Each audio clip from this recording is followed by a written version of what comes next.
Good morning, everyone. Welcome to today's session on the immune system of the soul. So far, we've looked at the different diseases that can affect the immunity of the soul. And in this final week, we're going to look at practices that will help us heal these various diseases or discomforts that can influence the soul. So before we start, if you can get some pen and paper, because we will be doing a reflective exercise. So if you can get some pen and paper quickly, that would be great.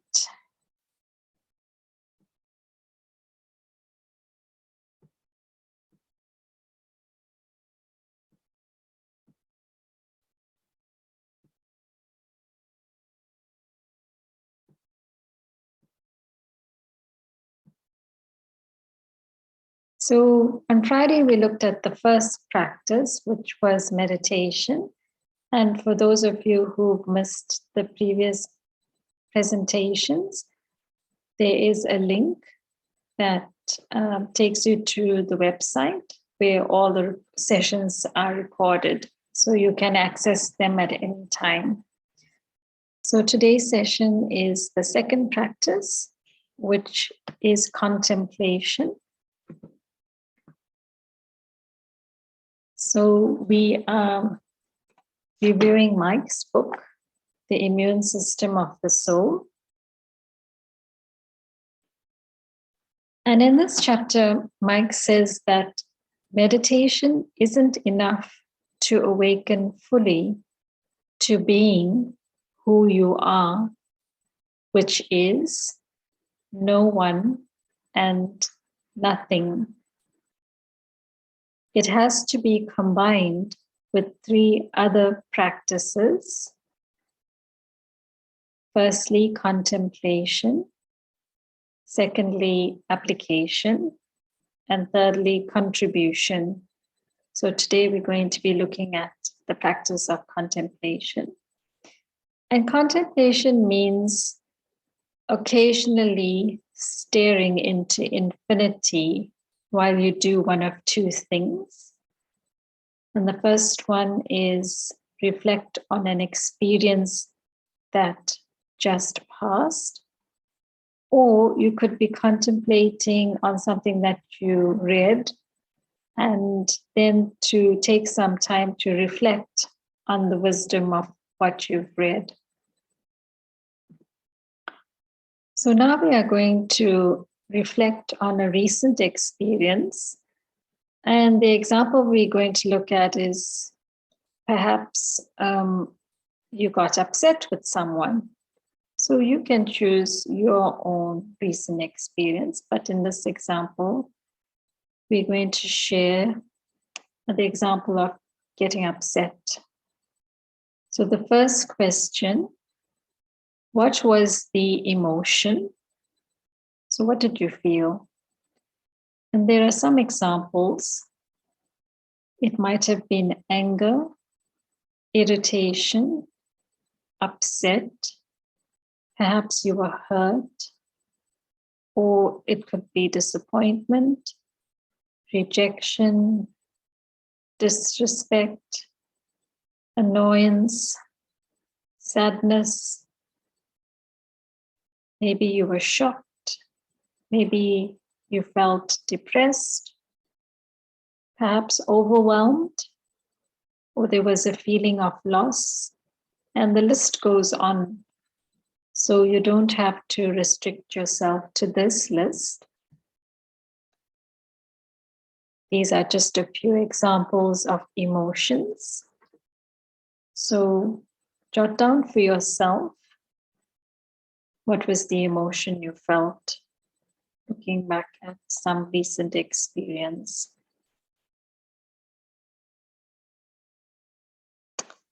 And the second question, why did you suffer?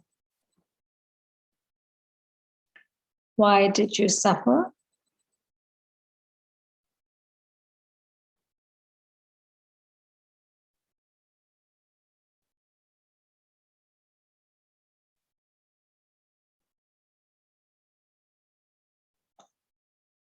So let's say they said something that was not nice. Perhaps they insulted you and you got hurt.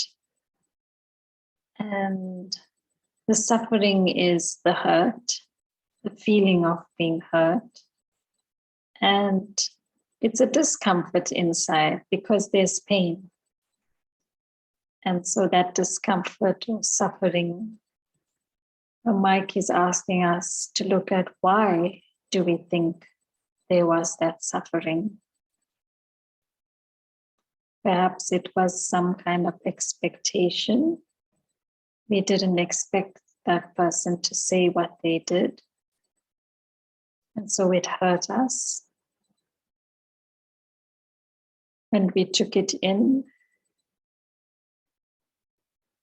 And so we allowed ourselves to be influenced by the emotion of, let's say, hurt. And number 3, can you see it was what you thought or did that made you upset, not them? And usually this is a difficult question, or it's a difficult perspective of seeing things. Can I step back for a moment as if I'm watching a movie and I'm watching myself and this other person, and they said what they did and I felt what I felt. But if I step back and realize that I actually had a choice in my feeling and my response, then there's a realization that I allowed myself to be influenced. Now, this comes with honesty, sitting in silence. And obviously, you can't do this if you are emotional. Usually, when the experience has passed and you've recovered a bit, and you know, sometimes the scene plays in your mind over and over again. What they did, what I said, how I felt, and how could they.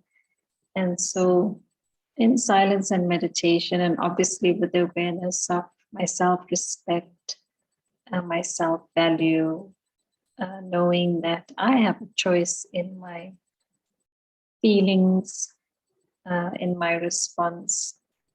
Yes, what they said or did was wrong. We accept. But as we know in this drama, we have no control over what others say or do. But we have control over ourselves. And that's why Mike makes this whole statement that what you thought or did made you upset. And so it does take time to see this.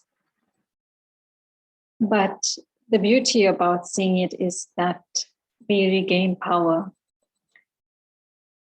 The more and more I have the awareness that no one can make me upset, no one can make me feel these emotions, then I start to regain my power. And obviously, this doesn't happen overnight or in one 20-minute session. These are questions one on a spiritual path begins to look at when faced with situations and people. And number 4, what within you caused them to react? Is there a pattern, perhaps? And so sometimes in a situation, there's always 2 people involved. You know, the saying, it takes 2 hands to clap. And so perhaps I'm pointing the finger and that somebody else has done the wrong thing. But maybe when I step back, I can ask myself very openly and very honestly if perhaps there was something within me that caused them to react. And this is a very interesting perspective.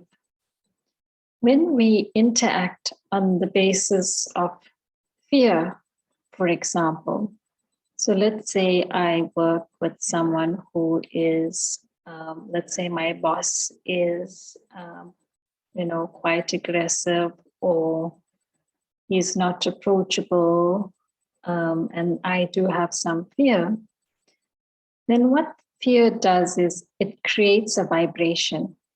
So I may not say anything, but that vibration of fear is what others pick up. Sometimes they say that a dog even can pick up your fear, so never be afraid. And it's interesting because animals are very good with children in most cases. Unless, of course, the animal has had a bad experience with human beings, then one needs to take care, of course. But this aspect of fear that can be felt, or any negative emotion, creates vibrations and people can pick them up. And the same happens for a positive feeling, a positive response. So if I'm feeling safe, if I'm feeling secure in myself, in my self-respect, each day when I practice meditation and fill myself with power from the divine, I'm nurturing, loving, caring, respecting myself, taking all the love, all the respect, all the power that I need from the Supreme Soul. Then when I do go out into the world, that vibration is felt by others. And so people will think twice before they attempt to treat me in a way that's not positive. And so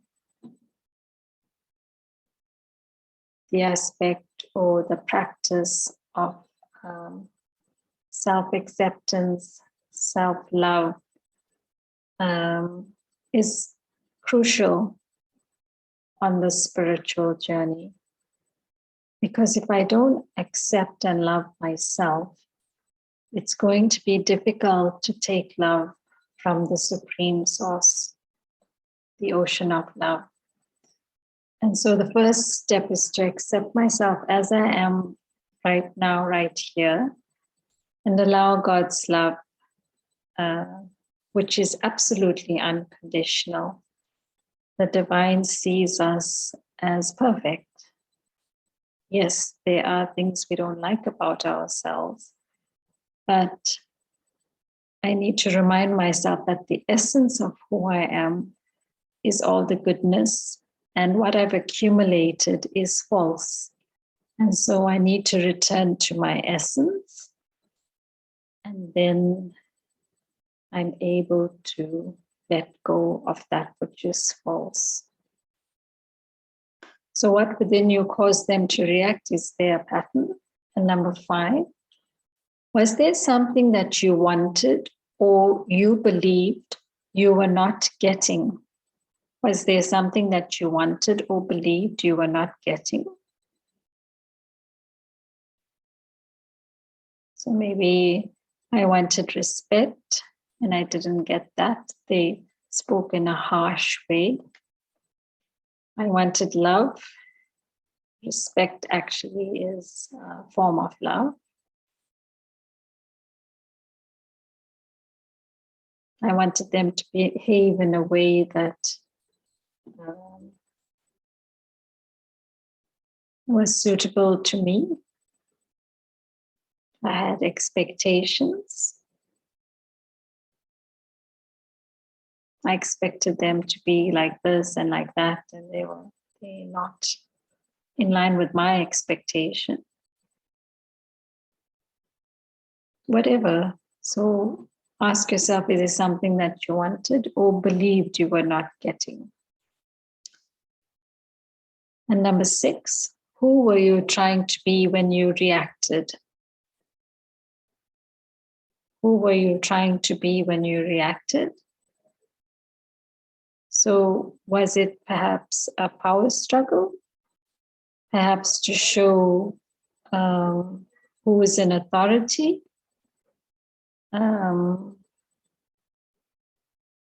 So who were you trying to be when you reacted? And usually when we react from our emotions, then it's not our true self. So if I reacted with anger, if I reacted with irritation, or if I raised my voice to exert some kind of control, then I'm being false. I'm not being true to my values, to my core qualities, to that which is important to me. And number 7, can you see that your moment of disease or dis-ease arose because you were trying to be someone that you are not?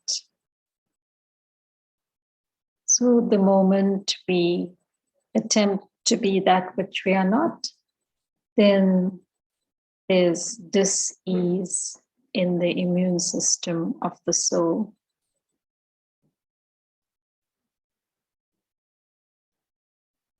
Okay, so these questions are what one uses when they are in contemplation. So in a sense, if I'm feeling any of these emotions, then when I sit to meditate, I can't pretend and say I am a peaceful soul. I have to be honest with myself and say, this is what happened today, and I'm not feeling good. And then when I use this process of trying to figure out what happened and why I'm feeling the discomfort or the dis-ease, then I can see where it is that I'm acting from a place of what we call body consciousness or false awareness. And so I can bring myself back into alignment. So this is, I find these contemplative questions as a very useful tool in trying to navigate our way through our emotions and events and circumstances. So Mike says, in contemplation, you are reviewing, reflecting, and thinking. In meditation, you are going beyond the limits of memory and thought. In contemplation, you are exploring the connections between insights, generating new meaning. In meditation, you are not looking for anything and you are not wanting anything. In meditation, you access your inner power. So that is what we are all looking for, our inner power. And when we talk about power, it's a subtle energy. It's not power over others, but it's our inner power to overcome the false beliefs that we've created about ourselves and the old habits that are of no use. So in contemplation, you are accessing your inner wisdom. So power and wisdom are your own priceless, personal, inner resource, but only you can access them for yourself. So power and wisdom are your own priceless, personal inner resources, and only you can access them for yourself. So using the steps in contemplation and using the meditative practices. So one has to practice repetition. These are essential daily practice. We can't do meditation once a while and think it will solve everything. So it's a daily care for the self. As we take care of the body on a physical level, so drink water, eat fresh fruit and vegetables, get enough exercise and sunlight. And so in the same way, the soul needs silence time. So silence and contemplation. So meditation and contemplation. And so Mike says, you are waking up to who you are and have been all along. The practices of meditation and contemplation will awaken you from your dream as they help you to cast off all illusions. So it's very beautiful. It's like being asleep for a long, long time and dreaming, and then